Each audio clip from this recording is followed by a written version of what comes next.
Assalamualaikum warahmatullahi wabarakatuh. Saya akan menjelaskan tentang learning journal tentang pengalaman pembelajaran secara sinkronus dan asinkronus materi manajemen ASN.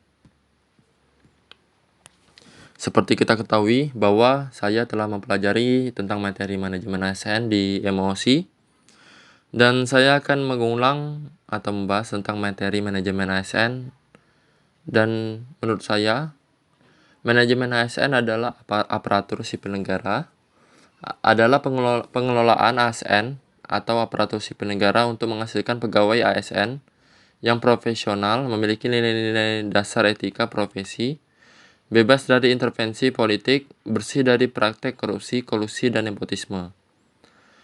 Manajemen ASN meliputi manajemen PNS dan manajemen pegawai tidak tetap pemerintah. Dalam menyelenggarakan manajemen ASN, dianut asas efektif dan efisien, yakni sesuai dengan target atau tujuan dengan tepat waktu sesuai dengan perencanaan yang ditetapkan. Penyelenggaraan manajemen ASN dilakukan berdasarkan asas kepastian hukum, profesionalitas, proporsionalitas, keterpaduan, delegasi, netralitas, akuntabilitas, efektif dan efisien, keterbukaan, non-diskriminasi, persatuan dan kesatuan, keadilan, kesetaraan, dan kesejahteraan. Manajemen ASN. Manajemen ASN adalah pengelolaan pegawai negeri sipil atau PNS untuk menghasilkan pegawai negeri sipil yang profesional, memiliki nilai dasar etika profesi, bebas dari intervensi politik, bersih dari praktek korupsi, kolusi, dan nepotisme.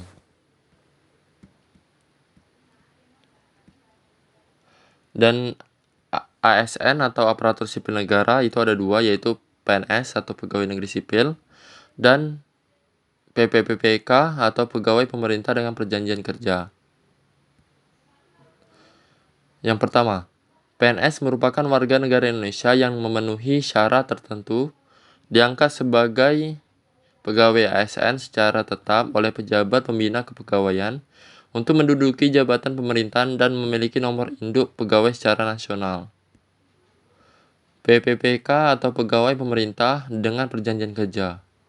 PPPK adalah warga negara Indonesia yang memenuhi syarat tertentu yang diangkat berdasarkan perjanjian kerja untuk jangka waktu tertentu dalam rangka melaksanakan tugas pemerintahan sesuai dengan kebutuhan instansi dan pemerintahan dan ketentuan perundang-undangan.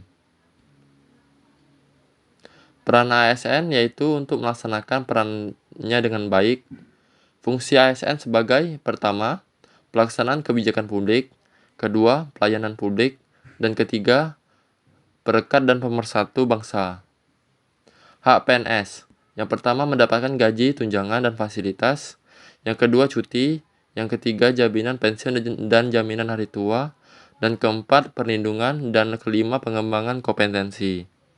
Hak PPPK yaitu yang pertama, mendapatkan gaji dan tunjangan.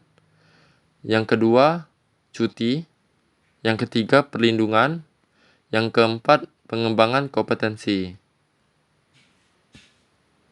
Mungkin itu saja yang dapat saya sampaikan. Terlebih dan terkurangnya mohon dimaafkan. Wassalamualaikum warahmatullahi wabarakatuh.